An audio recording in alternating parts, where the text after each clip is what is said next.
Charles Ruffin, President of the State Bar of Georgia.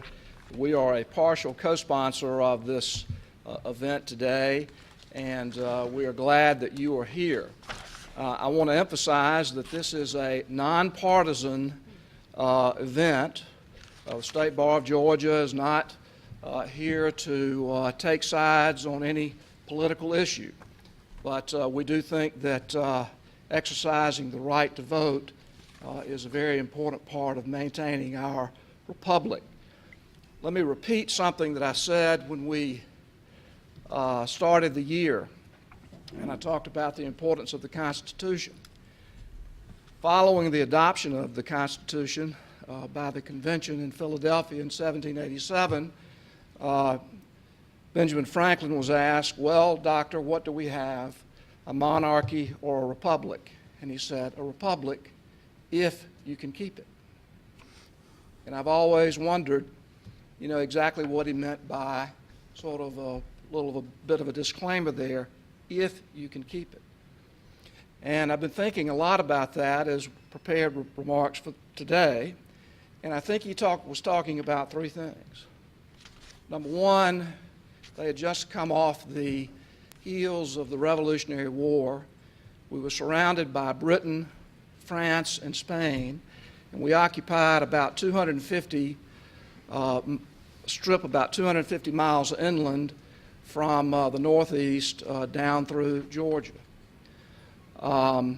So I think that Dr. Franklin was referring to the ability of our country to defend itself against those that surrounded it so closely.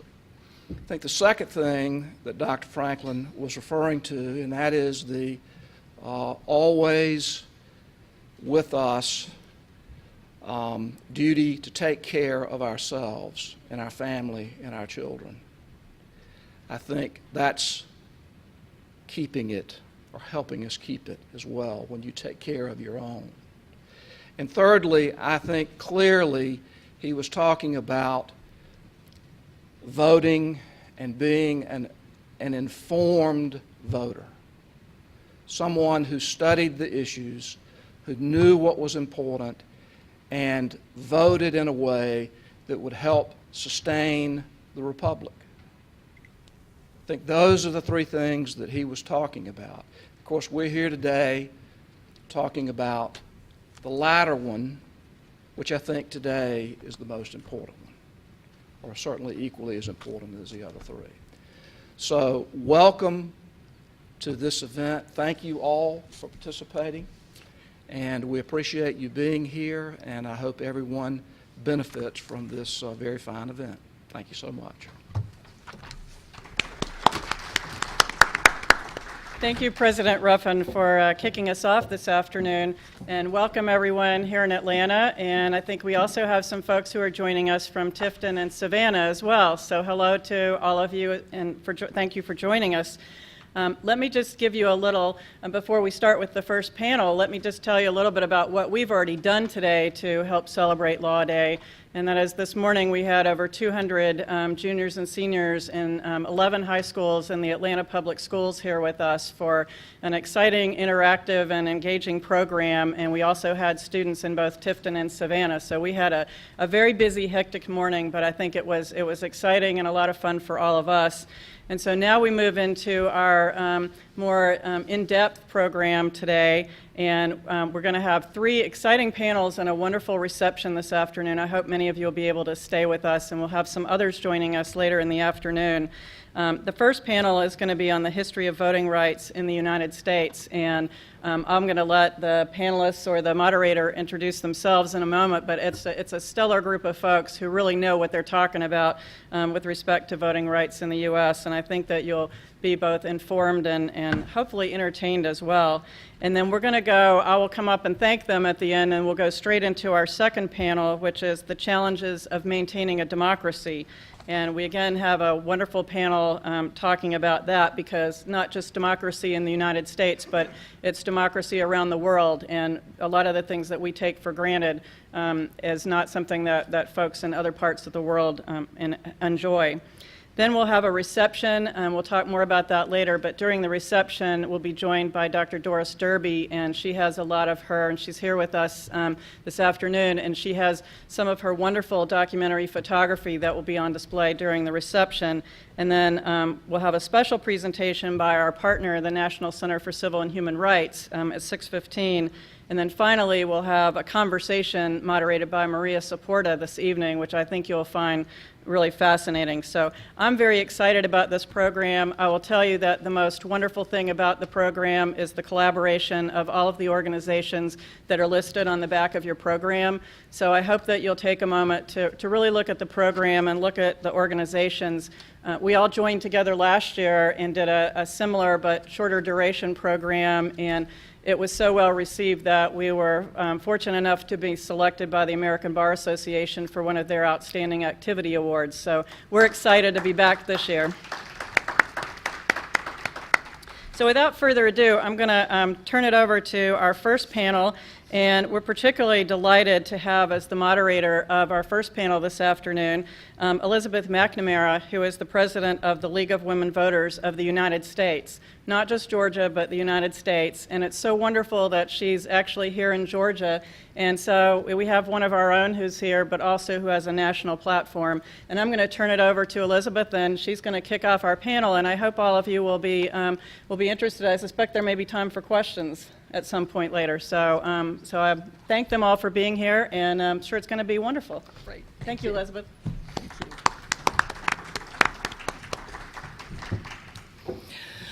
Thank you all very much. As Rita mentioned, my name is Elizabeth McNamara. I am the national president of the League of Women Voters. I'm also a member of the Georgia State Bar and a member of the League here in Georgia. I'm going to re-emphasize what President Ruffin said, that we are here to talk about the history of voting rights. And I have talked to all of our panelists, and their presentations are wonderful, and I want everybody to set aside any thoughts of partisan discussion, because voting is not a partisan issue. Voting is a very democratic issue, and I'm particularly pleased to be here, and I mean that in the sense of we're a democracy. And I am particularly glad to be here representing the League of Women Voters, which is a nonpartisan organization, because the League, as some of you may know, is a direct outgrowth of the fight to get women the right to vote. As lawyers and any of us who have looked at the Constitution, and I'm always surprised, I'm a former prosecutor in DeKalb County, and I was always surprised how infrequently I really needed to pull out the United States Constitution in order to do my job. The Constitution does not set out qualifications for voting. The Constitution provides for the election of members of the House of Representatives, members of the Senate, and for the President of the United States, but leaves qualifications of who can vote to the states. Obviously, since ratification of the Constitution, an awful lot of energy, a lot of blood, and quite a few amendments have been required to reach the point where every citizen of the United States over the age of 18 is eligible to vote in federal elections. The issue of women's suffrage was raised by Abigail Adams during the Constitutional Convention, and abolition of slavery and women's suffrage were advanced together from Seneca Falls until the outbreak of the Civil War. While the states had been expanding white male suffrage, even with the freeing of the slaves, the 15th Amendment only addresses suffrage for men of color. It took another 70 years for women to get the right to vote under the 19th Amendment. Between ratification of the 15th Amendment and the passage of the 1965 Voting Rights Act, attempts by Congress to make suffrage meaningful for African American men and later African American women were far from robust and often struck down by the United States Supreme Court.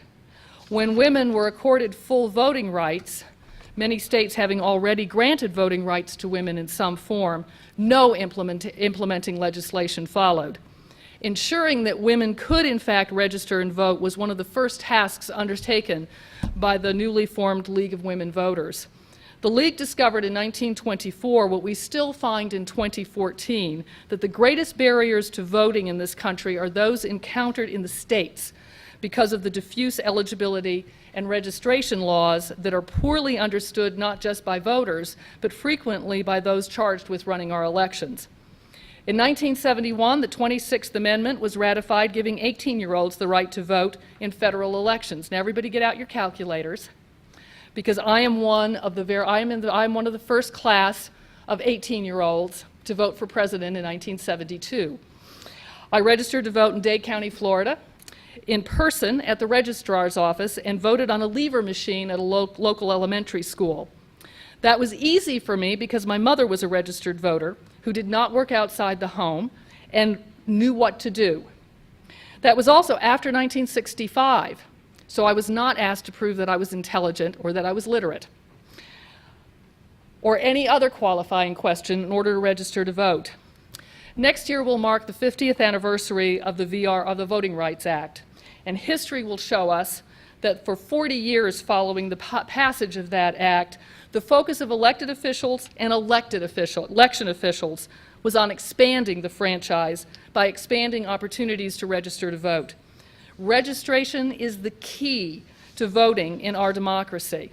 The VRA outlawed discriminatory tactics, preventing racial and language minorities from registering and voting.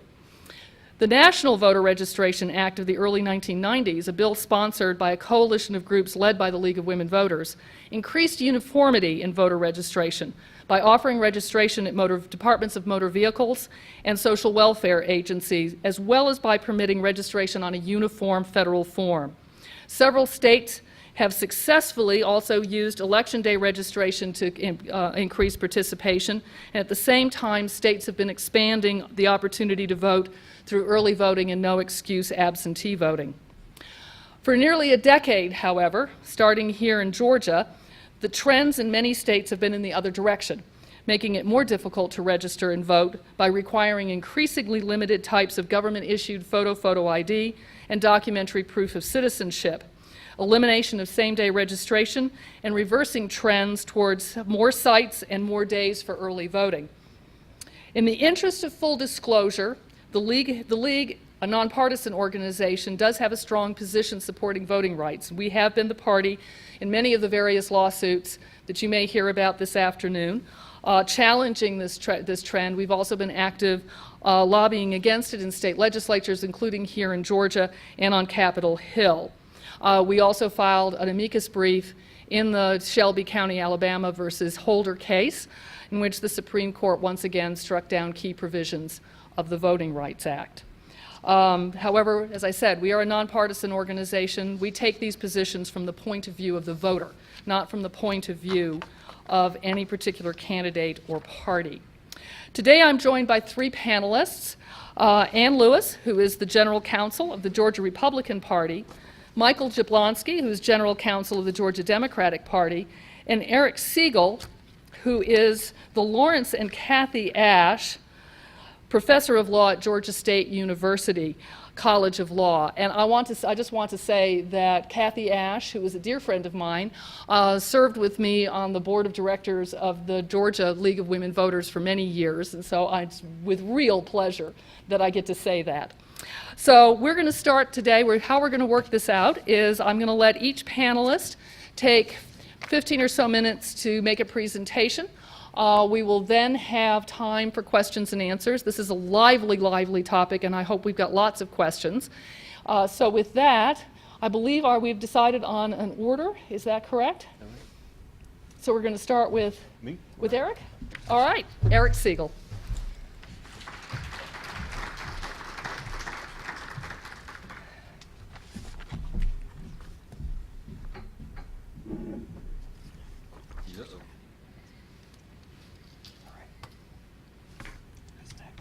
Tech support. I think it's behind you. Okay. Got it. Thanks. Thank you. It is a pleasure to be here. I am honored to speak to you all today. I want to apologize at the outset for what is not going to be a very optimistic presentation on a day when we're celebrating a very, very great thing, which is the right to vote in America. My excuse is that we were told to talk about the history of voting rights, and my job is to talk about the most recent Supreme Court case on the subject, Shelby County versus Holder, and that's just a sad topic, so I apologize. This is not going to be an upbeat. At the end, I'll try to say some upbeat things. Sometimes very important Supreme Court cases come down and they make a big splash, and then a year later, or a couple years later, we realize it wasn't that bad.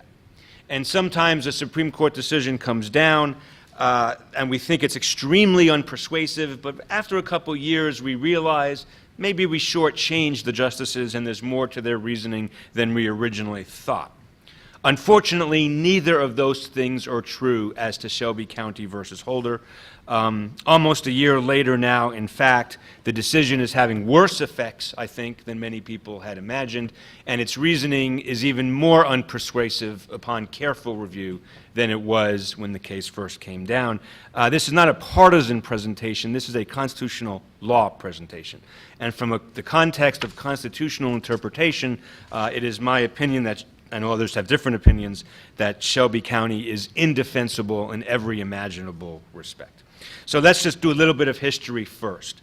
Elizabeth said the Voting Rights Act was originally enacted in 1965, and it was enacted against the backdrop of states across the South and elsewhere, and jurisdictions like Boston and Chicago, really trying to stop African Americans from voting.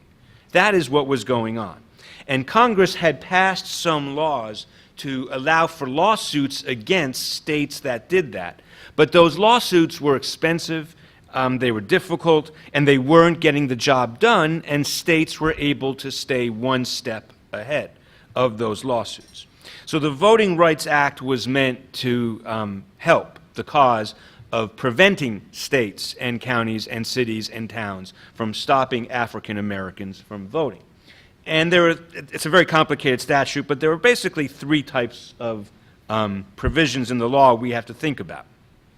First, it formalized a process where the Department of Justice or any plaintiff can sue a state if that state or county or city or town is engaging in discrimination in voting on the basis of race.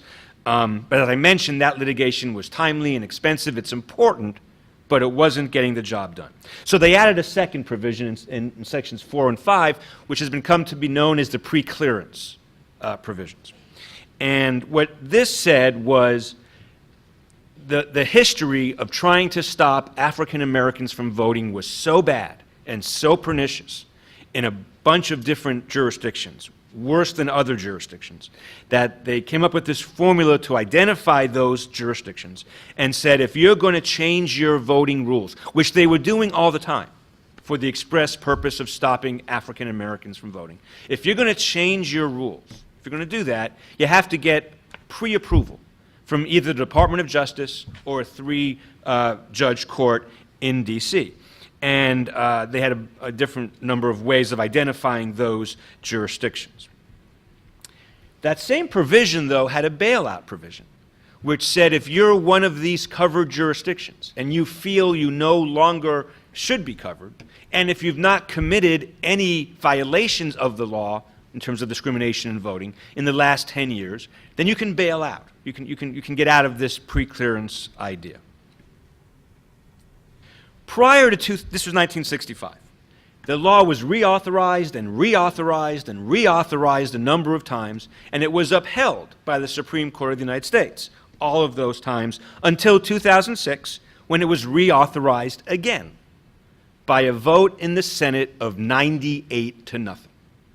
A unanimous vote in the Senate, and an overwhelming vote in the House, and in fact, the law was also signed by President Bush, who said, we need further work in the fight against injustice. And this reauthorization is an example of our continued commitment to a united America where every person is valued and treated with dignity and respect. That's President Bush. That's not Obama. That's not Clinton. That's President Bush and a unanimous Senate.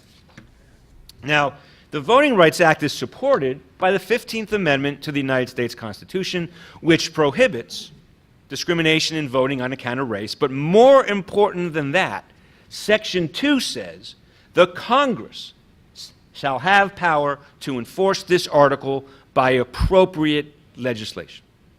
It is Congress's job to enforce this national ban on discrimination in voting on account of race. It is Congress's job.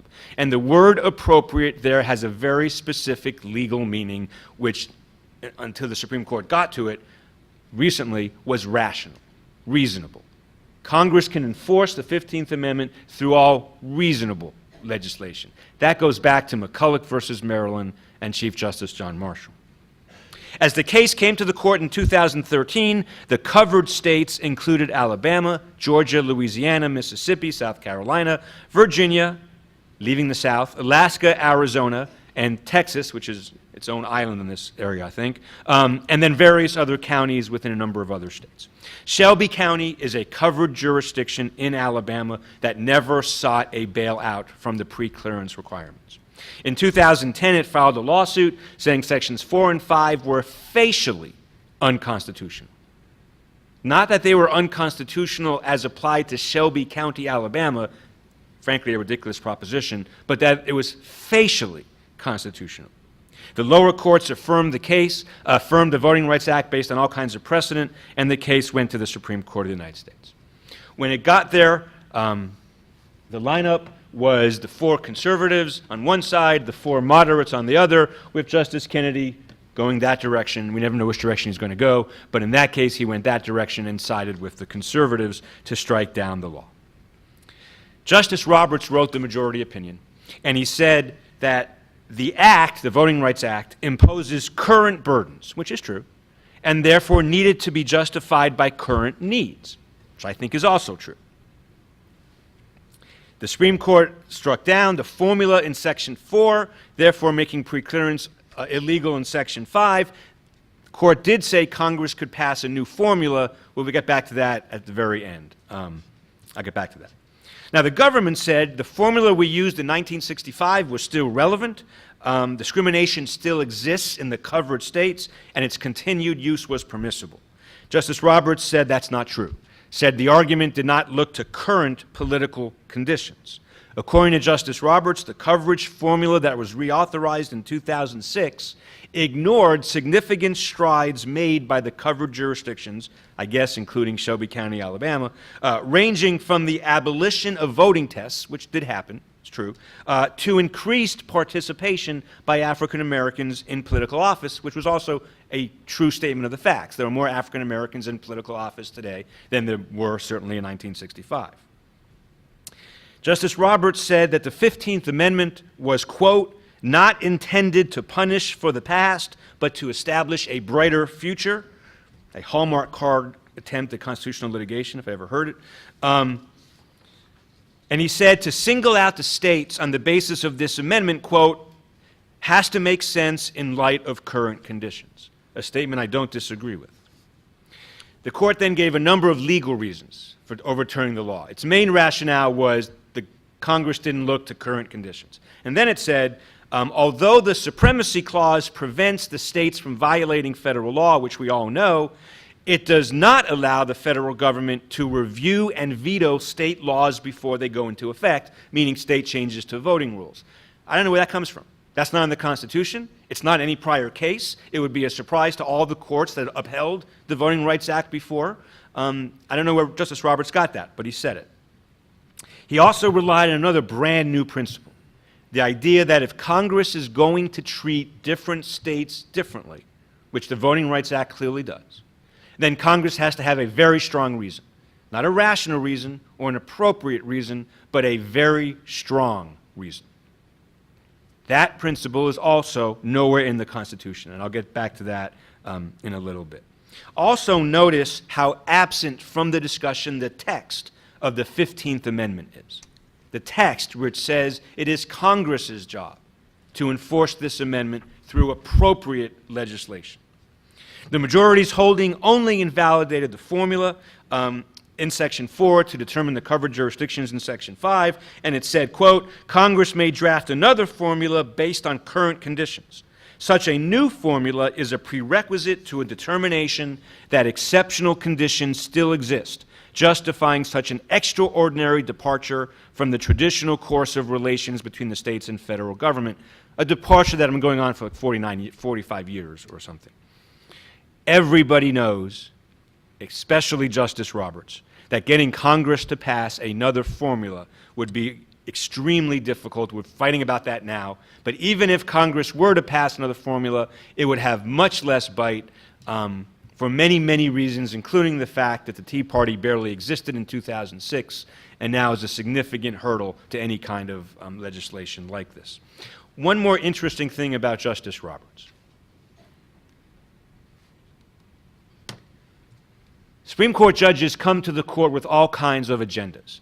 Justice Kennedy came to the court with the agenda of gay rights. He's authored the 3 most important gay rights decisions, the only 3 important gay rights decisions in Supreme Court history. Justice Roberts had a different agenda. He has hated the Voting Rights Act from the very beginning, and especially the pre-clearance requirements. And in 1981, as a young lawyer in the Reagan Justice Department, he said, quote, and this tells you everything you need to know about the current Supreme Court's perspective on voting rights. Voting rights violations, quote, should not be too easy to prove, since they provide a basis for the most intrusive interference imaginable. Imagine that. Enforcing the 15th Amendment to the United States Constitution in a country where African Americans were denied the right to vote officially and then for all practical purposes for hundreds of years is the most intrusive interference imaginable. That's not law, that's not text, that's not constitutional interpretation, I'm sorry to say it, but that's politics all the way down. Justice Ginsburg wrote for the dissent, joined by Breyer, Sotomayor, and Kagan, and she argued that the legislature has the authority, meaning Congress, actually the obligation to enforce the 15th Amendment by, quote, appropriate legislation. And she said that Congress concluded in 2006 that the covered jurisdictions had to remain covered because there were gains made, but we had to stop backsliding. And Justice Ginsburg pointed out that first-generation barriers to voting, like literacy tests, had been more or less gotten rid of, but second-generation barriers like redistricting and gerrymandering and other types of things like voter ID laws need to be the subject of the Voting Rights Act still. But she spent most of her time suggesting and arguing persuasively, in my opinion, that the court simply got the case wrong. The court said, well, have you believe that in 2006, Congress said, we're going to reauthorize the Voting Rights Act. Not going to think about it, not going to talk about it. We're going to use the same formula we used in 1965, and it's done. And if Congress had done that, well, maybe we could have a conversation. That is not what Congress did. Congress had 21 hearings by the House, Senate, and Judiciary Committee. In fact, John Lewis was a big part of this and made a number of speeches on the House floor about the need for the continued importance of the pre-clearance provisions of the Voting Rights Act. 15 pages of legislative record devoted to discussing this.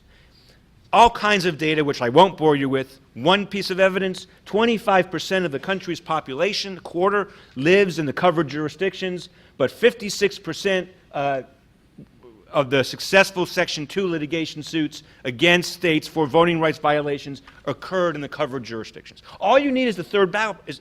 If Congress acts solely on the third point there, we're done. We're done. That shows that the covered jurisdictions are still doing things that lead to discrimination in voting, and Congress trying to stop that is an appropriate way to deal with it. But in fact, they made an explicit finding that the VRA was working and needed to continue to be working. So Justice Ginsburg said this is like earthquake proofing in California.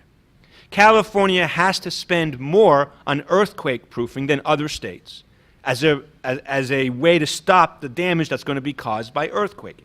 The jurisdictions that were covered in 1965 had significant instances of voter discrimination. As a matter of constitutional interpretation, was it appropriate for Congress to stop with those jurisdictions? Sure. Congress is allowed to attack a problem one step at a time. Congress is allowed to say, we have a national problem here, but we can't deal with that right now. We're going to deal with the most visible part of the problem. Now, if we apply some kind of strict scrutiny test, fair enough. That's not what we should be doing here. It's appropriate legislation. It's appropriate legislation. 5 minutes left? Right? I think so. Okay. If you don't think voting is still a problem in Alabama, here we go. 2010, Alabama is considering putting a gambling referendum on the ballot. And people in the state legislature are really upset about this, not because of gambling, because they're afraid that will lead to more African American turnout at the polls. I guess their preliminary poll showed that. There was all kinds of corruption. There was a federal investigation, not on the issue of racial discrimination, but there was a federal investigation, FBI wiretaps. This is a federal judge in 2010. This is cited by Ginsburg in her dissent. Recording devices worn by state legislatures in 2010 captured conversation between members of the state legislature and their political allies. The recorded conversations are shocking. That's a federal judge.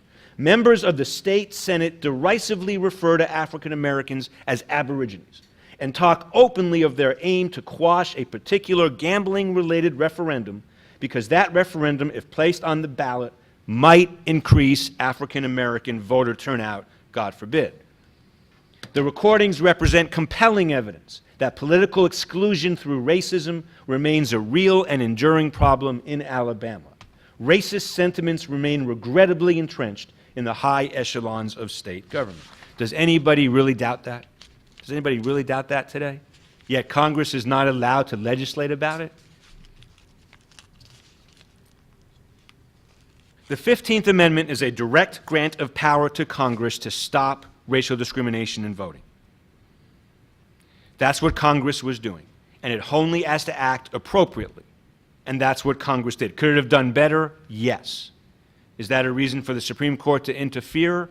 Absolutely not. So what's happened since the voting rights decision? A lot, and I think we're going to discuss that. But here's one thing you need to know. Almost immediately, there were laws being proposed and passed in North Carolina and other places that simply put would not have been able to be passed while the VRA was in effect. And one example of that are these voter ID laws popping up all over the country.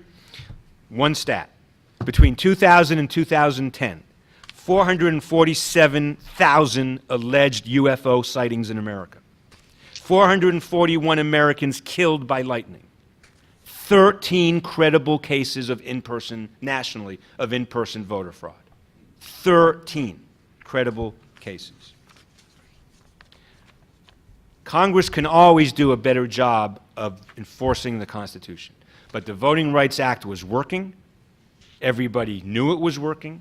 The idea that Congress has to have a special reason for treating different states differently is not in the Constitution and would have been a huge surprise to the people who wrote the 13th, 14th, and 15th Amendments after the Civil War. It was a terrible decision a year ago, and I'm sad to report it's a terrible decision today.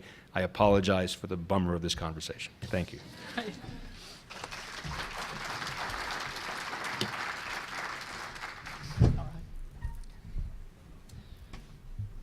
We turn next to Michael Jablonski.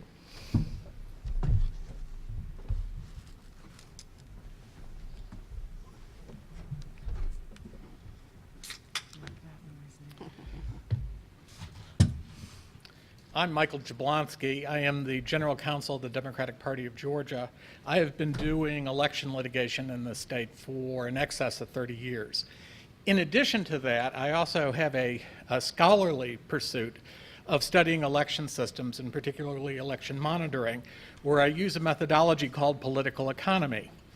Political economy takes a look at politics, it takes a look at economics, but it also takes a look at history, practices, and alternatives. So what I thought I'd do today is set some context by talking about history of voting, the way we actually conduct voting in this country, and then also put it into context by taking a look at some potential alternatives. What I want to do, first of all, then, is talk about the history of why every vote counts.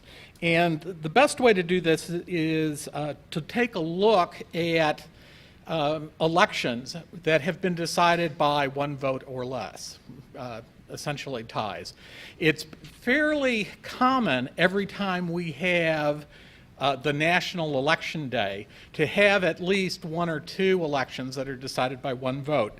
So I want to talk about them in the context, as President Ruffin had talked about, of Benjamin Franklin saying that what is important to preserving democracy is that the people participate in governance.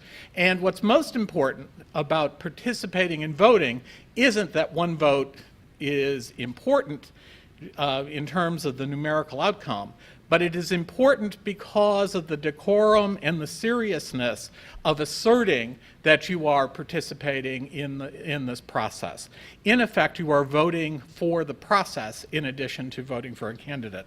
So let's take a look at what happens when people do not vote in terms of decorum and seriousness.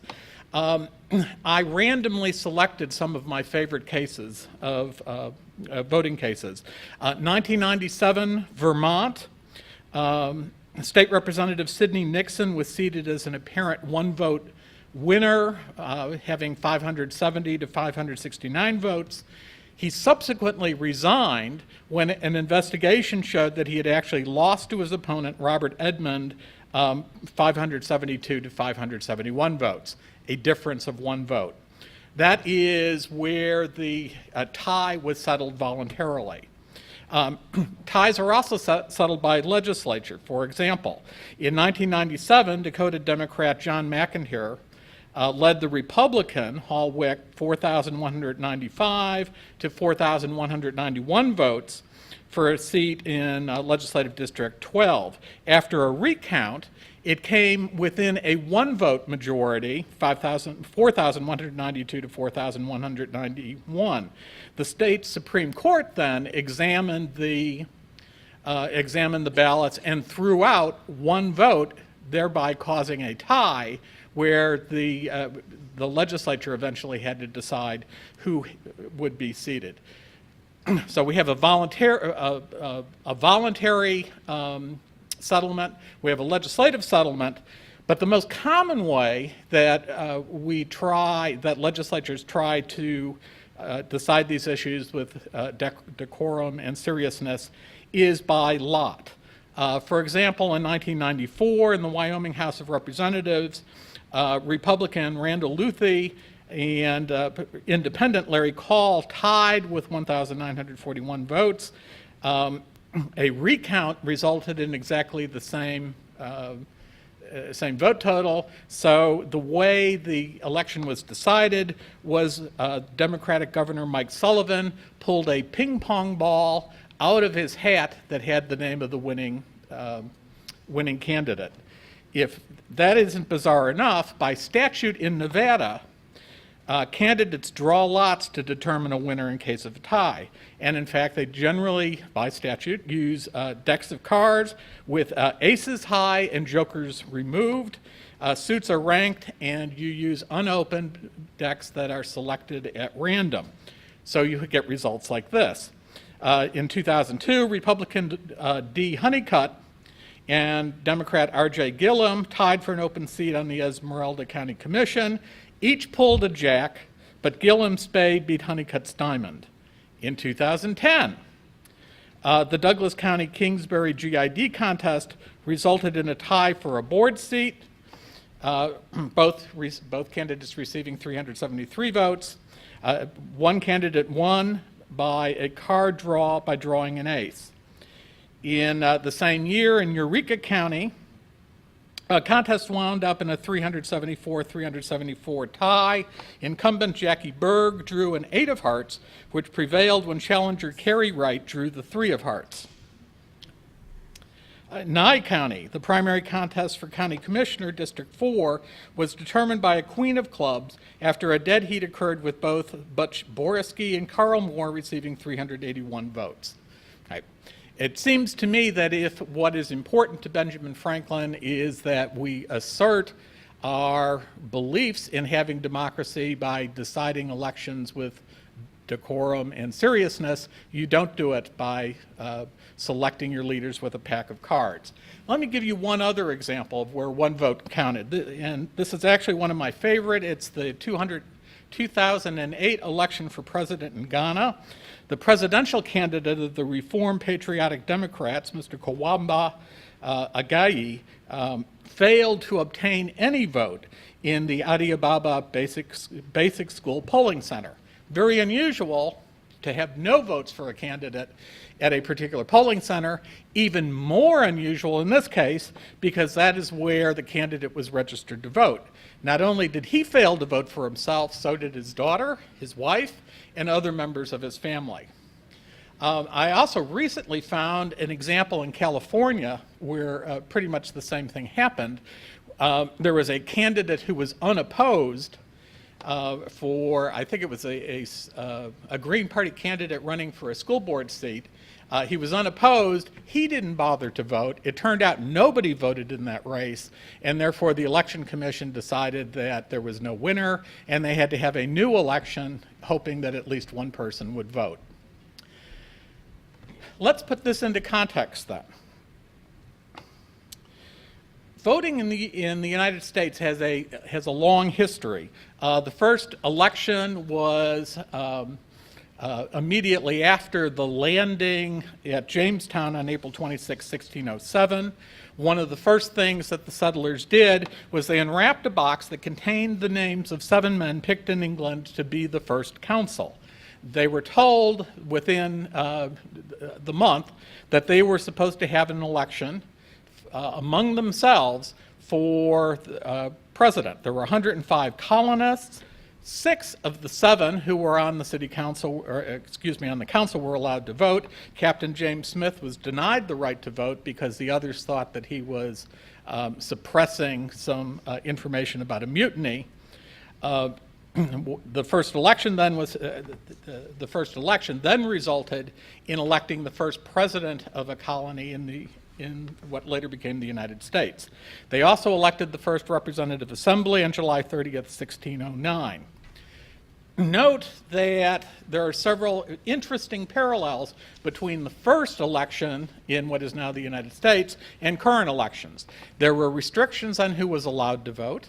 It was basically pre-selected by the overseers of the colony in England, and the electorate themselves, these 7 men, decided that they would not count the vote of one of their number, something that has persisted throughout history in this country. In fact, there have been a history of restrictions based upon property, gender, and wealth. Blackstone wrote that the true reason for requiring qualifications is to exclude such persons who are in so mean a situation that they are esteemed to have no will of their own. In other words, you restrict people who can be unduly influenced in terms of voting. What has happened as a result of that is voter turnout in the United States has always been historically low. So let's take a look then at the reforms that have come about. Property restrictions disappeared in the 19th century. They were replaced by tax-paying restrictions. You no longer had to own property to vote, but you had to be able to prove that you were paying taxes. Tax restrictions started falling out of favor around the 1820s. By the middle of the 19th century, most economic restrictions to voting had been, formal economic barriers had been removed. The manner of voting has also changed. Originally, the way we voted had no voter registration, it had no secret ballot, and the reason for that was people knew their neighbors. They knew who were entitled to vote. People recognized repeat voters, and voting was by voice. There was no secret ballot. You would show up to the polling place. When the time came for you to vote, you would yell out your choice. It was recorded by the county clerk. And in fact, 2 sets of books were kept so that the final tallies could be compared. The problem with that system is obviously that it is susceptible to bribery and intimidation. It makes it easier to be certain that a vote that was bought stayed bought. also at that time, campaigning at polls was common and legal. So what we then did is we started using ballots. Ballots were originally, if you go back in history, they were balls. You all have probably heard the story of why we have the idea of blackballing somebody. It was part of an original balloting procedure.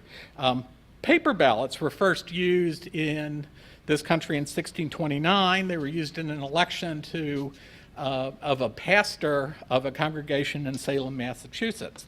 But it wasn't until widespread adoption of paper ballots was occasioned by the 12th Amendment in 1804. It was not popular when it was first introduced. In fact, a Supreme Court case in Massachusetts, Henshaw v. Foster in 1829, legitimized the use of paper ballots, and it took a constitutional amendment in Connecticut in order to use these ballots. What happens with paper ballots, though, is you begin to have problems with multiple voting, stuffed ballot boxes, and privacy.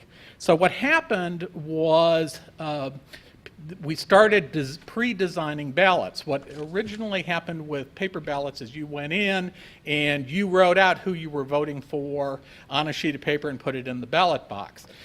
Political parties developed tickets where they would write down the names so you could copy them accurately. Eventually what happened is you were allowed to just put the ticket in indicating who your vote was. But the problem with all that was when people wanted to try to split their ticket. So what happens next is the adoption of what's known as the Australian secret ballot. That is the ballot that is printed at government expense where the voter introduces its choice. The adoption of that ballot did not come about until the beginning of the 20th century in this country. The Australian ballot still requires a subjective interpretation of the marks made by the voter, as we saw during the 2000 presidential election. And then we developed the use of voting machines, particularly in 1892, and then punch cards in the 1960s. Punch cards are significant in terms of Georgia voting, although they were developed by Joseph Harris and William Ravenel at the University of California at Berkeley in 1960. Their first legal use was in a primary in Fulton and DeKalb County, Georgia, around 1964. So the important part of this is that the way we vote has evolved over time, and what we are seeing now is a continuation of that evolution. So let's put this then in context of international voting standards. As I'm sure everybody knows that there are groups in the United States, the National Democratic Institute, the Carter Center, a bunch of others that go and monitor elections in other countries. In fact, there are other countries that come and monitor elections in the United States. In fact, the Organization for Security and Cooperation in Europe, of which the United States is a member, performs election monitoring. In the last U.S. election, they came and essentially issued a report that said that U.S. elections took place in a competitive environment, that they were administered professionally, but there were substantial problems. Those problems were structural disenfranchisement of large segments of the population, particularly residents of Washington, D.C. and U.S. territories who had no representation in Congress or were not allowed to vote for president in any meaningful way. Current restrictions on voting rights for prisoners and ex-prisoners, the right to vote in this country is disproportionately applied by the states. And in fact, one of the biggest problems is the lack of a well-resourced national body to develop good electoral practices. As had been pointed out, one of the things our Constitution does is it leaves how we vote up to the states. That leaves such a wide variety of ways that voting takes place that it is impossible to have any kind of uniformity. That is important when you have a fluid population that freely moves from state to state, or in fact may be out of state when the time comes to vote in a federal election. And the final one I want to talk about is OCSE talks about the lack of transparency in campaign financing is putting the legitimacy of U.S. elections in doubt and the fact that we have severe restrictions on third parties getting on ballots. What I tried to do today was tell you something about how one vote is important, and then talk about it in terms of the evolution of voting practices. But I want you to understand that the way we do things is not the way we have always done things, and is not the only way in which voting can take place. Thank you.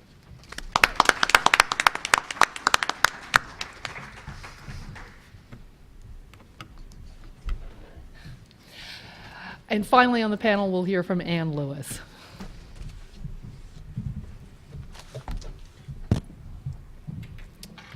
Well, good afternoon, and I'm glad to be here with you today and with my esteemed colleagues. I, like Mike, have been involved in cases involving elections and candidates and voting for probably the last 25 years. And I think that it's safe to say that we all have the same goal here, which is to make sure that all eligible voters are able to register and vote, and that ineligible voters are not able to vote. As Elizabeth said, the election laws, per the United States Constitution, are reserved to the states for the most part, and they are complicated. And Mike and I have been working together for the last 3 years with a group of about 6 other folks on a committee that the Secretary of State formed to try to revise the election code in Georgia to make it simpler for candidates, election officials, and most importantly, voters to be able to follow. You shouldn't need a lawyer to tell you if you reside in the correct district to register to vote there. You should be able to figure that out yourself. You should be able to figure out where you reside for purposes of being a candidate without having to have a lawyer tell you that. So we've made great strides in that. I think that I can speak for Mike and myself and the other people on our committee that we were hoping to see some of the results of that in this year's General Assembly, and we didn't see that, but we're hopeful that our work will not be put on the shelf, but that in fact it will be used in future General Assemblies to be able to simplify our voting system for everybody involved. I think that I want to talk about the Shelby County case and the voter ID cases, and just to address, I guess, first one easy topic, and that is the notion of shortening the early voting period. I will say at the outset that I take exception to the notion that state governments all around the country are trying to make it harder for people to vote. I don't believe that's the case in Georgia, and I don't believe that is the case across the country. And I'll talk about for a minute the shortening the early voting period in Georgia, and that was in 2011. That was a bipartisan vote, and I think that it can be attributed to 2 reasons. The first and biggest one is that it sounded like a good idea to everybody to extend the early voting period for the entire period of the absentee ballot, which is 45 days before the election. However, in order to staff county election offices, the General Assembly, as commonly happens, the General Assembly says, okay, this is a great idea. Let's extend this, what was previously a 1-week period, let's extend it to 45 days. Now, counties, we're not going to be able to give you any money for that, but you're going to need to do that. And I think that reason, and frankly, complaints from election boards in 159 counties about how do we do this, we don't have any money to do this, we have to be open, nobody ever comes. All of those complaints, I think, were ultimately heard. You know, as you might imagine, the Georgia Municipal Association and the Association of County Commissioners have quite strong lobbying programs at the state, and it doesn't matter if Republicans are in charge or Democrats are in charge. Those 2 groups have always had strong lobbyists, and their folks came to them and said, it's too much. Also, frankly, from a candidate's perspective, it takes the voting period out to 6 weeks versus if I'm a candidate, I think I can get all my mail in, and I can let you know about a week before the election, hey, vote for me with this mailer. But 45 days, I don't know when you're going to vote, so I don't know when that needs to get in your mailbox. So I think that it's true and it's safe to say that it was a economic decision, and frankly, the General Assembly is full of incumbents who are going to be running again, and it's a candidate issue. I think on the notion that the voter ID laws are passed for the purpose of making it more difficult to vote. I think that both the Indiana case that was heard by the Supreme Court and is the only voter ID case to have made it to the Supreme Court thus far, and the Georgia case are both perfect examples of why that isn't true. Let's look at the Indiana case. In that case, Justice Stevens, writing for the 6-member majority, said that the evidence did not prove that the state had excessively burdened the right to vote, that despite the plaintiff's best efforts, they couldn't come forward with a showing of that. And as lawyers, we know that no matter how emotional an issue is, no matter how much rhetoric is being thrown back and forth, at the end of the day, if you can't prove your case, you can't win it. And so Justice Stevens found, along with Justice Roberts and Justice Kennedy, that the state had not proven its case. Justices Thomas and Alito and Scalia would have said, there's no problem here at all. Whether or not they proved their case, there was no case to prove.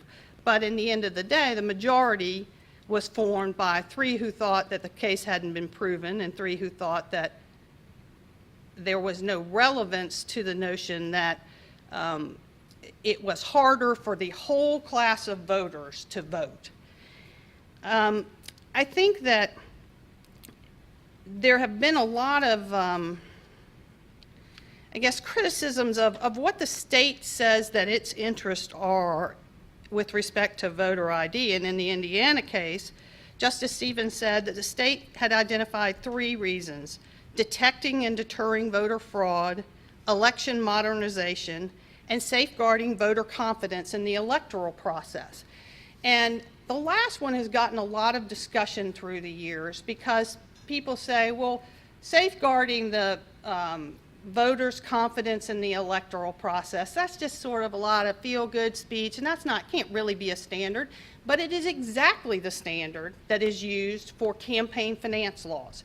It's why we have them, because the Supreme Court has in challenges to maximums of contributions to federal candidates, the Supreme Court has said it is important that the public have confidence in the system.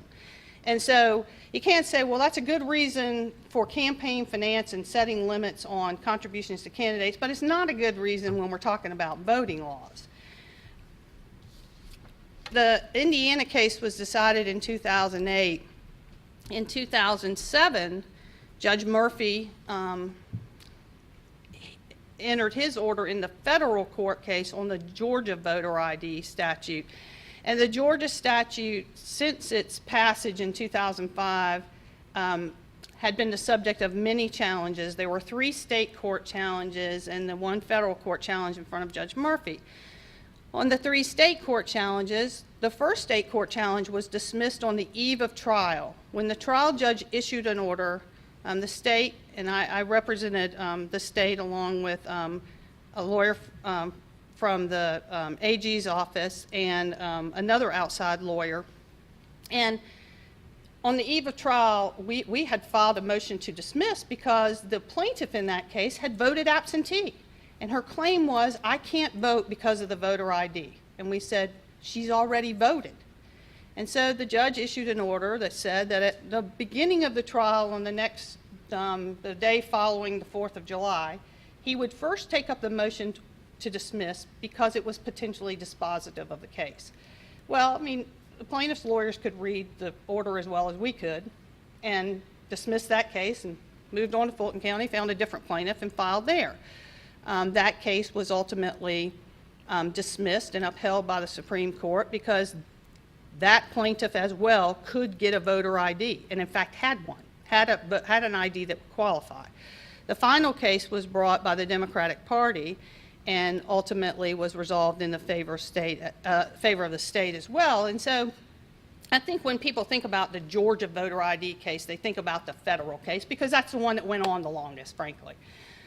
In the beginning of that case, Judge Murphy said plaintiffs are absolutely entitled to a preliminary injunction because your photo ID case says that people have to have a photo ID for which they have to pay.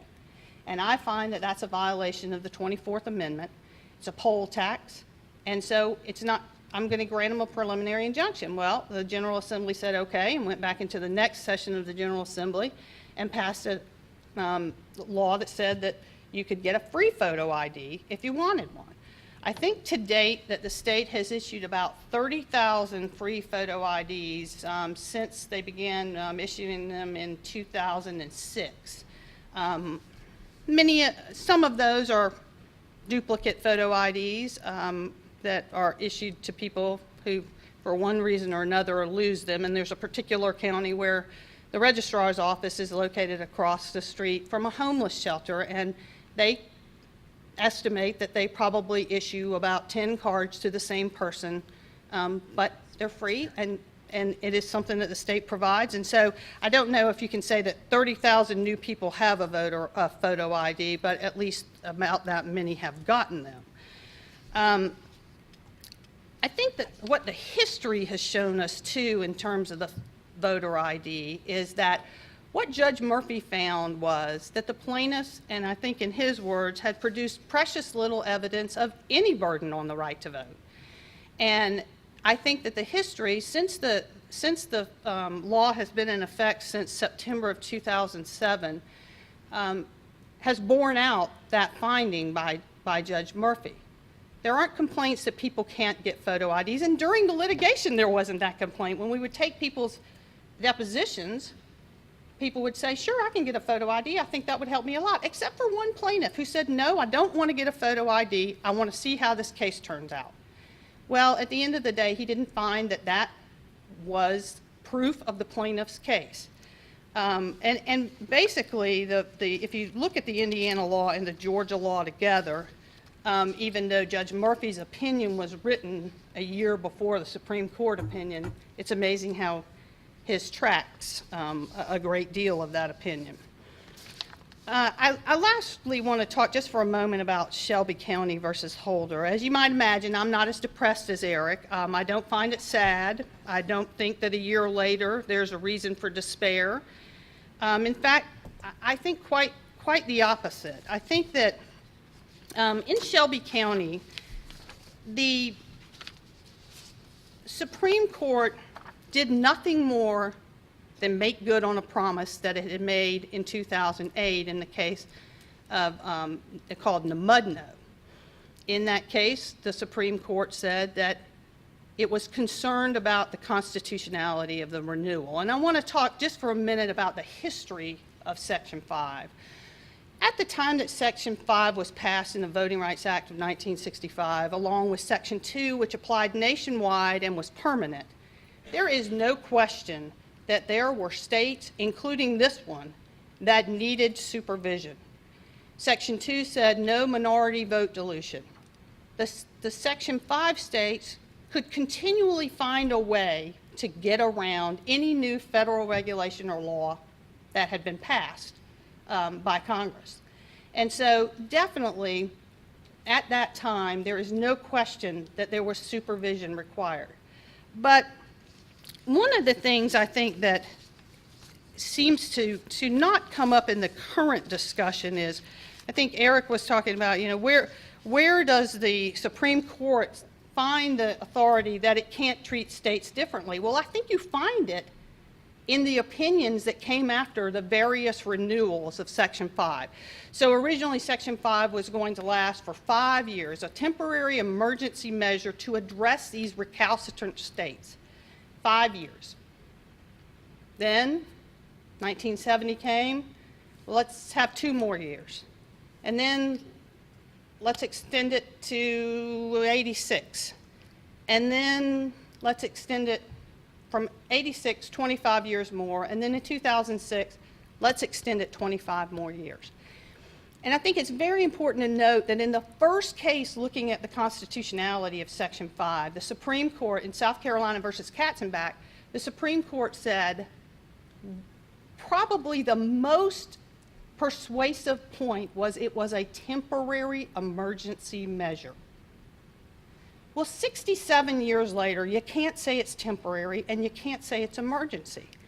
And when the Congress decided to renew, which was no big surprise that there was going to be a renewal, I think there was a huge surprise that there wasn't going to be any adjustment to the formula whatsoever. If you were covered in 1965 because of the results of the 1964 election and because you had a discriminatory voting practice in place then, you were still going to be covered in 2006 all the way to 2032. I think that was a big shock. And if you think about it as lawyers, how can that possibly be a reasonable restriction? That based on something that was done in 1965, this state must still have the federal government say whether or not there can be an approval of a voting a voting change that was passed by the state. I do think the Supreme Court did give Congress the chance, did fire a warning shot, which Congress decided to ignore. I will also differ with Eric on two last points, and then we'll stop for questions. But I don't agree that Justice Roberts hates the Voting Rights Act. I think that Justice Roberts hates things that are not reasonable. And Justice Roberts had an opportunity in the Mudno to strike down the Voting Rights Act. One of the surprises that came out of that case was that what the Supreme Court did was essentially create the fiction that the Mudno, the utility district, could bail out, and therefore they weren't going to address the constitutional issue. Well, the statute was clear as crystal that the Mudno did not register voters and so could not bail out. But the Supreme Court said, we think Congress meant that you could. So that saved that case. But I think that the other point I'll disagree with is that when it came to the vote on the renewal of Section 5, the fact that it's 98-0 and a huge margin in the House and that President Bush signs it could also be attributable to politics.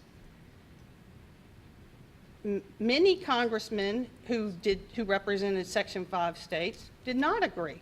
But if you're not in a Section 5 state, your ox is not being gored, and so why would you want to vote what was cast as against the Voting Rights Act, when in fact what it was against the renewal on a 50-year-old standard of a temporary emergency measure. I don't think the Tea Party was a significant force in that. I think it came down to pure, raw politics. If my ox is not being gored by it, I'm going to vote for it. And so I think that at the end of the day, we're not talking politics here. We're talking about elections and the right to vote. I think one of the saddest things we see in our country is that even after the great expansion of the right to vote, people don't vote. You know, election officials are excited, ecstatic if there's a 10% turnout, and that's a tragedy. But I don't think that the laws that are in place, such as voter ID laws, meant to make sure that only those eligible to vote can vote, are an attempt by state governments to deny the right to vote to anyone. Thank you.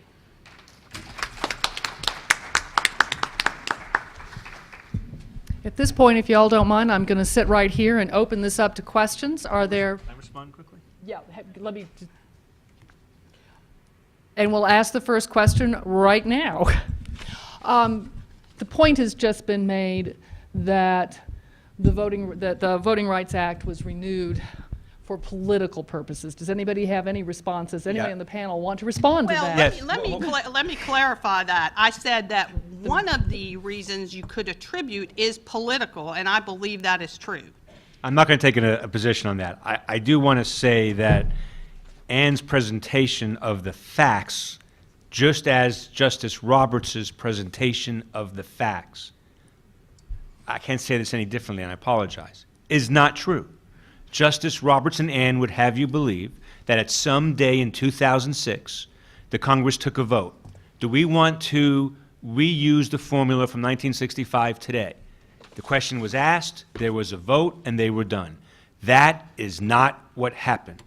There were 15,000 pages of testimony and 21 hearings and story after story after story after story after story after story of racial discrimination by state officials in the covered jurisdictions.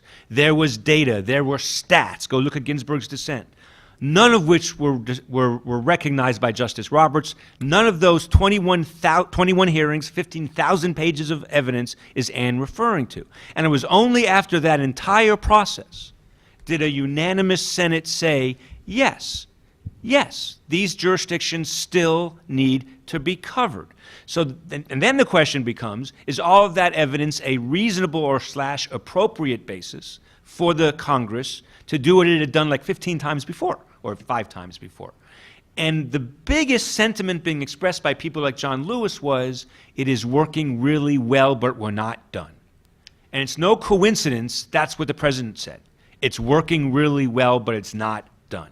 To suggest that Justice Roberts in 1981, well, he was a lone person in 1981 writing against the Voting Rights Act. To suggest he doesn't like the Voting Rights Act is simply a misstatement. Two other quick things. Judge Posner, who wrote the Indiana voter ID case at the lower court level, has since said he was incorrect. And Justice Stevens has recently said, I was right at the time, but knowing what I know now, I think there's a possibility we were wrong. The truth is that the level of Democratic Party engagement in this issue back then wasn't that great. It is today, and voter ID laws are no longer being defended on the basis that they stop in-person voter fraud, because there is no in-person voter fraud. I'll take the debate on the politics question. Isn't that the purpose of politics? I mean, isn't politics a discursive activity where people get together and they discuss issues? And not only that, issues that are informed by 15,000 pages of testimony and the 21 hearings. I mean, it seems to me, particularly after looking at some of the testimony and reading Justice Ginsburg's dissent, that what happened was they got together and decided, yeah, we still have a problem. It may have been a temporary measure, but it is not a temporary problem. That the way voting has been treated in this country is a permanent problem that needed a more permanent fix. And one of the things that disturbs me about the Supreme Court approach to issues like this is the fact that they a tendency to ignore the record and then make up facts that support their decision.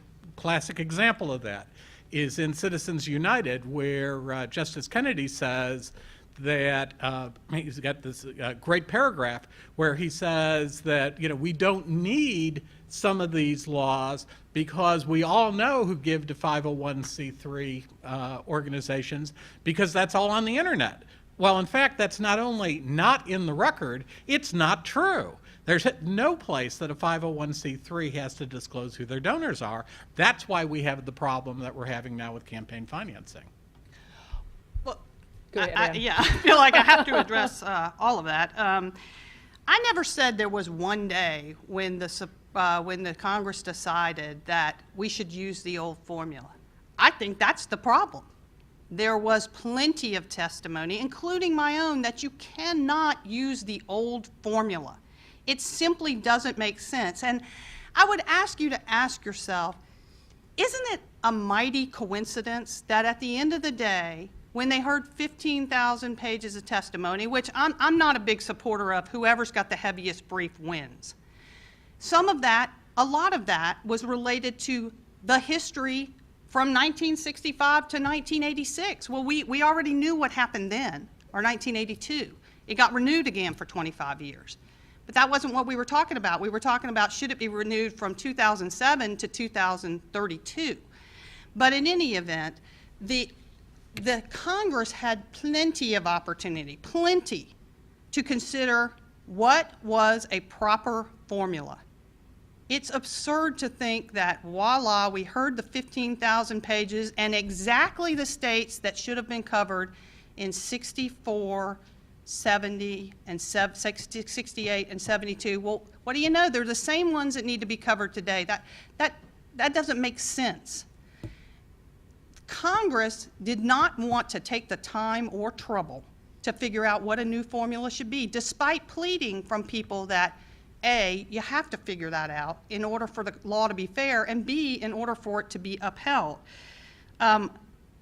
Justice Stevens and Judge Posner, they may have changed their opinion based on what Eric said is the Democratic Party's engagement since they made those decisions. I find that to be an odd reason for a judge to change his mind. What is in front of the judge is what the judge bases his decision on, not what people may say later. But let's assume Eric's right and it's Democratic Party engagement. And, you know, there was a reference made to John Lewis's engagement. Well, John Lewis's position changed considerably on Section 5 and the need for the stringent review by the federal government between the 2001 redistricting and the time that renewal came up in 2005. In 2001, John Lewis's position was the state has come a long way and it isn't necessary anymore for there to be a certain percentage black voting age population in order for a state representative or state senator to win. Well, the majority leader, the Democratic majority leader, who was an African-American state senator, said, well, wait a minute, that's not right. But yet that was the state's position. So I'm not sure, I know that I don't think that a judge should base his or her opinion on whether or not a particular political party is engaged, but I do agree that there was a lot more ruckus after the Indiana case. And so maybe it was. And I do think in the end of the day, the issue about Section 5 has come down to politics. And who is it that is going to benefit more from the renewal? And I think it's a political question now and not a minority voting rights question. Two quick things. If it's a political question, Congress should decide it, not the Supreme Court. That's A. B, the 14th Amendment says that we, the people, have a right of equal protection. There is no such principle for the states. Well, It doesn't Yeah, let me shift the discussion just a little bit here, because Ann has mentioned the Congressman Lewis's position on redistricting in 2001. I'd like to shift attention to more mundane parts or mundane issues under the Voting Rights Act. Ann has also mentioned that she does not believe states are intending to discriminate, but Section 5, but the Voting Rights Act also addresses unintentional or the consequences, whether they're intended or not, of changes to voting laws. What have we seen since, and I'm not talking specifically about Shelby County, I'd like to talk about what we've seen here in Georgia, not so much at the state level as what we're seeing in local jurisdictions since pre-clearance, since Georgia has come out from pre-clearance, whether intended or not. Are we seeing things at the local level that are likely to have or could have discriminatory impact? I don't know of anything at the local level where the election officials, and remember, that's what we're talking about in terms of the Voting Rights Act. It's state-sponsored discrimination. We would like to have a world where we know that no one is discriminating against anyone. But we can't control everyone's behavior, but what we can control is the state's behavior. And I have to say that my practice involves voting and election issues every single day, and I don't find that I haven't heard that local election officials are taking discriminatory action toward voters or potential registrants. And I'd be interested if people have examples of that and what steps have been taken to remedy that in Georgia. No.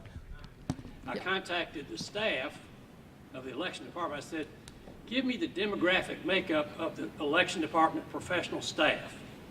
I thought it was about 50-50. What do you think the answer was? 98% African American. So I said to the Senate, it is preposterous to think that that election department staff in Fulton County is going to discriminate against African American voters. It's just not going to happen. And in my 5 years on the election board, I saw not one single case of discrimination against a minority voter. Yeah, I find the notion that we're going to answer your question based on the fact that in Fulton County, Georgia, the staff of the election board is 98% African American, very disturbing for a lot of reasons, but the only one I'll mention is no one is really suggesting, to the best of my knowledge, that there's been a lot of discrimination against African Americans in voting in Fulton County over the last 30 years. That has nothing to do with Savannah and Macon and Marietta and other places. That's the first thing. The second thing is, I understand your testimony, but it's not for the Supreme Court to relitigate fact findings that Congress makes. It just isn't. What has happened in this state is we are seeing a bunch of actions being taken by local officials that impose additional burdens on voters. As Ann told you, I served on the Election Reform Commission with her, and we've talked to a lot of these election officials, and I tend to believe that it is not intentional at that level, but the problem is that they are so underfunded that they are doing things economically like closing polling places or moving polling places that have the unintended consequence of imposing burdens on minority voters who in the past would have been protected by the Justice Department under Section 5. So the whole question, to me, the question of whether the effect is as a result of intentional discrimination or unintentional discrimination misses the point. The problem is we are taking actions for economic reasons that are imposing burdens on voting. But I will say that it is easy to say that those are imposing burdens only on minority voters. But when push comes to shove and you have to prove that, such as the voter ID case, the evidence is not there. And we can say, oh, I'm sure that happens. One of the things that Justice Stevens said in the Indiana case is these burdens are imposed on everybody, white, black, Asian, women, men, everybody. But I think you want to move on. Well, I'm going to open this up for any questions from you all out in the audience. Yes. Fraud, then why are we spending so much time and so much money to try and change these things that could be better spent on other issues? Well, because the legislature has decided that that is a danger that the legislature wants to avoid. And just like in the campaign finance arena, the legislature has decided that whether or not people are, it causes you to be corrupted if you get $2,700 instead of $2,600. The Congress has decided that that is a harm that they want to avoid. And so, you know, there always is the issue in the voter ID cases about the state doesn't really have any interest in this. And of course, Justice Stevens mentioned that the three interests that the state had. And I think that the notion that the state can't show voter fraud, and I'll disagree with Eric. I mean, you can read anything you want to and find any number you want to about in-person voter fraud and absentee voter fraud, and I've seen numbers much larger than 13, and I've seen numbers much smaller than 13. But the issue is whether or not the legislature believes that it is harm that the legislature wants to avoid. And, you know, I will say that in the Indiana and the Georgia cases, it wasn't only that the legislature brought forward those reasons, it's that the plaintiffs didn't bring forward any harm. I know we're supposed to be nonpartisan, but the fact is it is Republican-controlled legislatures only. We are supposed to be nonpartisan. Well, but this is a fact. This is a fact. This is a fact. Republicans want these laws and Democrats don't. So maybe Democrats are wrong. But it is not it is only Republican. That's A. B, Pennsylvania had a huge trial. There was a fair, week-long thing, and not one evidence of voter fraud was presented. And in fact, the Republican Party has stopped defending, even in court, these cases on the basis of preventing in-person voter fraud. The new argument is the one Ann made, that we want to make sure people have confidence in the election. No. And one last thing. The Supreme Court has been striking down campaign finance reform left, right, and sideways. Now, I'm against all of that, but you keep mentioning campaign finance reform. The Supreme Court is about to make all campaign finance reform unconstitutional. If it does that at the same time that it approves voter ID laws, you really know it's all politics. Any other, Michael? Yeah, again, I want to put this into context. Keep in mind that the argumentative problem with voter ID is the frame of using the term voter ID. For the most part, nobody is against voter ID. It's just what is the evidence, the evidentiary standard. Remember, prior to the photo ID requirements in this state, there were a variety of bills and other things with addresses on them that somebody could come in and say, yes, I do live in this district. And this is what the legislature had said is, this is sufficient evidence to prove that the person can vote. What we've done is we've taken away a lot of that evidence and have said you've got to use a photograph, and it has to be a photograph issued by the state. Is the only evidence voting officials can use in order to determine whether you are entitled to vote. That, to me, is an imposition on voting that bears no relationship to the supposed problem. Yes. I want to ask about the criminal records and their impact on voting. And I'm curious, it's an area, I work with the Georgia Justice Project, and we've delved into this with our folks, law enforcement in the criminal system and afterwards. And Georgia happens to have a very good law as it relates to our southern neighbors on this issue, in that there's 2 sentences in the Constitution that give us a pretty wide range. However, our sense is that a lot of our clients bump into barriers that are created, sort of maybe back to the unfunded mandate, if you will, that are created at the local level.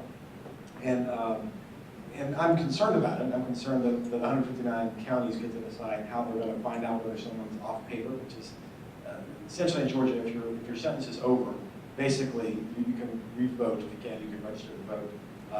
In a number of jurisdictions we've seen say, well, give us a piece of paper that shows us you're off paper. And Elizabeth, you know as well as I do that there's nothing in the criminal file that says you're off paper.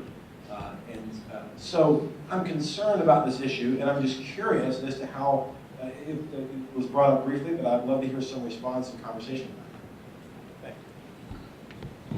I mean, I can say something. That is a problem in Georgia, and you're absolutely right. Georgia's Georgia's Constitution is actually enlightened compared to our neighbors. What happens in Georgia is you may not vote if you are convicted of a felony until you have served your sentence, which not only includes jail time, but any fines or costs or restitution that's been imposed. Then you can register to vote again. The problem you have in Georgia, though, is, first of all, a lot of the voter registration boards, particularly in smaller counties, don't realize that the Constitution means what it says.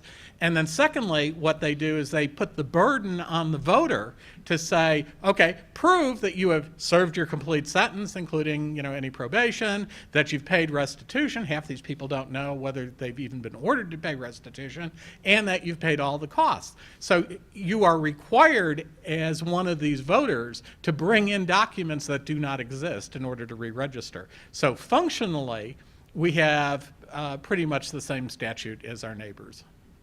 And I do think that one problem with respect to the entire administration of the voting laws in this state and other states is that you have 159, and some cities run their own elections. So let's say you have 175 individual fiefdoms. They're making different rules. They shouldn't be, but they are. When the voter ID law passed, I bet half the counties didn't require people to show voter ID. They just didn't, because they had never done it before. Whereas if you grew up where I did, when I registered to vote in Savannah, I've never voted in however many years that is, 30-something years, without somebody asking me, not for a photo ID, but for my driver's license.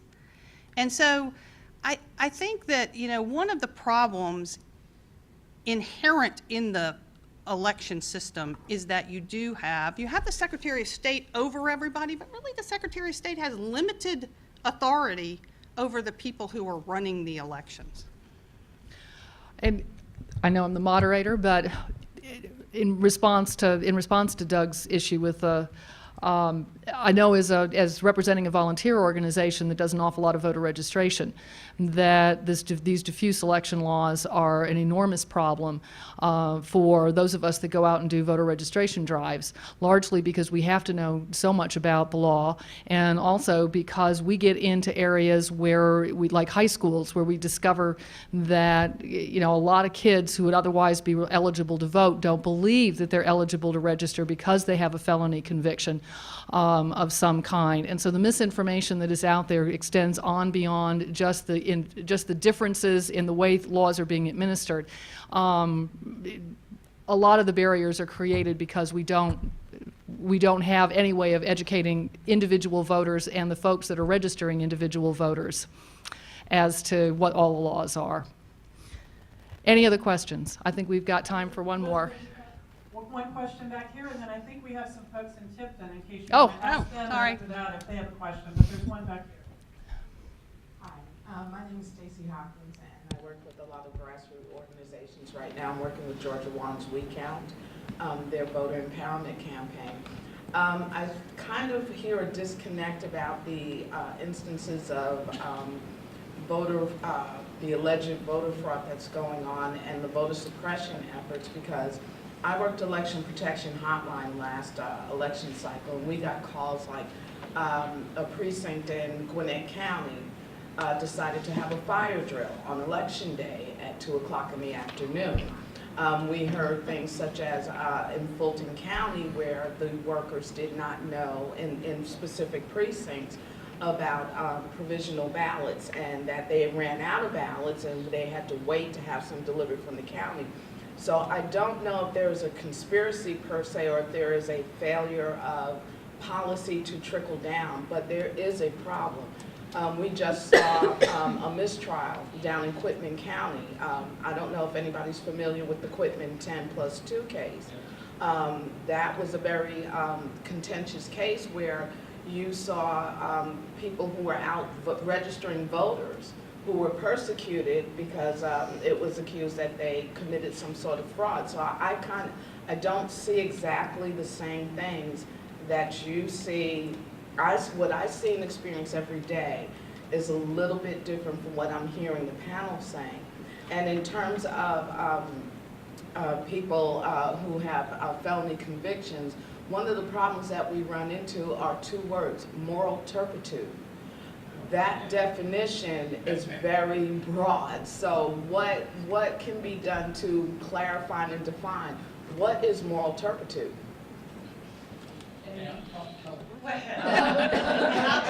I'll tell you that Mike and I and our 4 other committee members, we spent a lot of time talking about what is moral turpitude.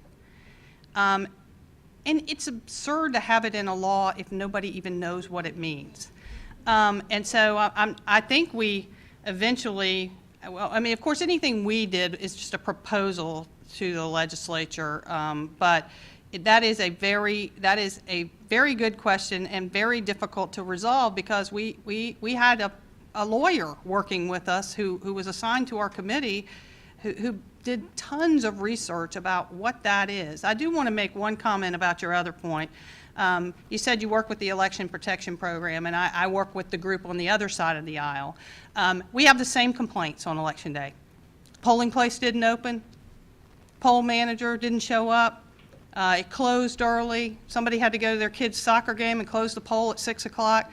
So the only thing I can say about that is it is essential for any sort of extra or non-governmental group that is handling complaints on Election Day to contact the Secretary of State's office and your County Election Board, we have a member of the Fulton County Election Board here, David Burge, and I'm sure he'd agree, to contact them immediately about whatever problem is going on, because they can solve it.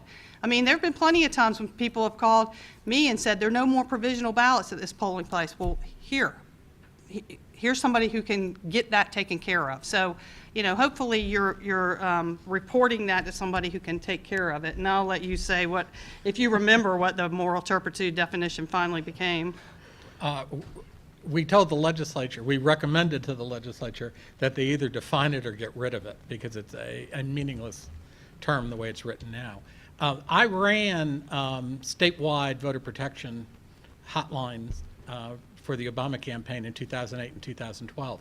In 2008, we handled about 12,000 complaints on Election Day, most of which, the overwhelming majority of which, were minor.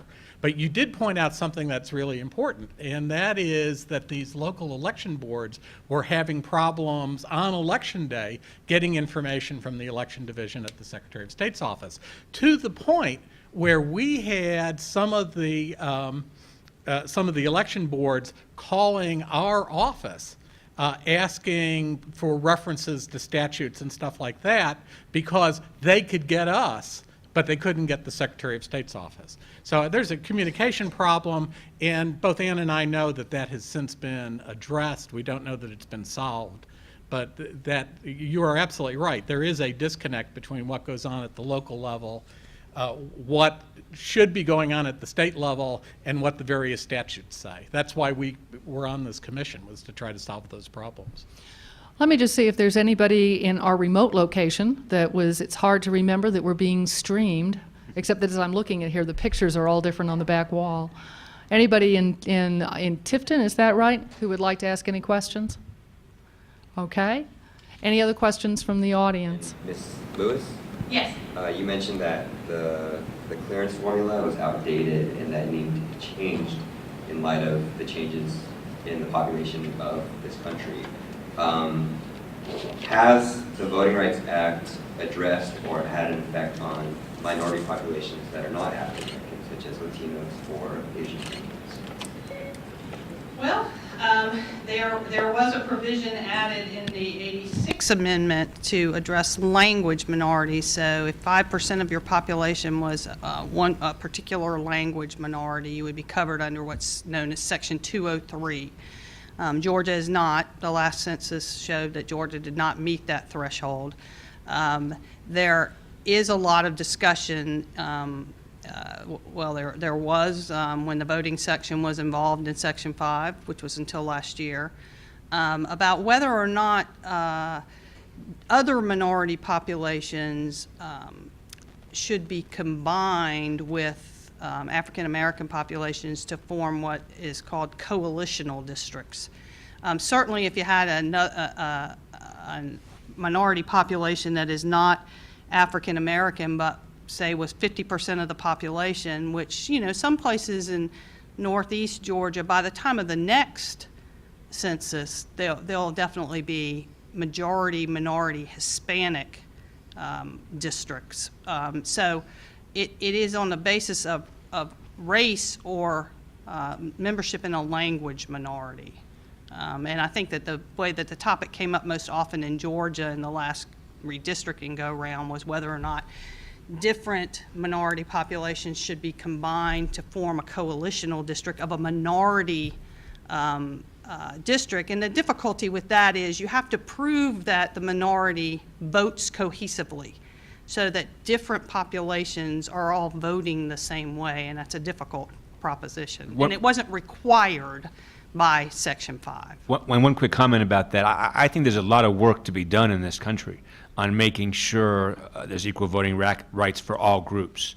Having said that, Congress is, and always does, is allowed to attack problems one step at a time. I wish they'd attack this one with greater intensity, but they are allowed to attack it one step at a time. I believe we're out of time. I want to thank our panelists for coming this afternoon and for presenting this very, very lively debate. I think the one thing we can all agree on is that we need more resources in this area, that we need more resources in our elections. I've attended conferences of election officials from across the country and heard our elections described as leaky vessels that miraculously our election officials bring in, particularly every 4 years. It's something to bear in mind, something to take with us to the legislature, and I think something we can all agree on. So I want to thank everybody for coming, and thank you all for your attention. Good to see you. As an extra thank you to the panel, and I think they did an outstanding job.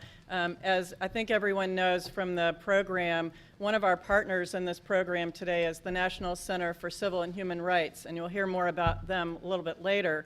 But one of the things that the Law Day 2014 Dream Team Committee wanted to do as a special thank you for our panelists is, as the center is being built, they're placing tiles on the wall in the center that will recognize people who've contributed to that. And so we have purchased a tile for our moderator and each of our speakers today, and so that will be, so they'll recognize them.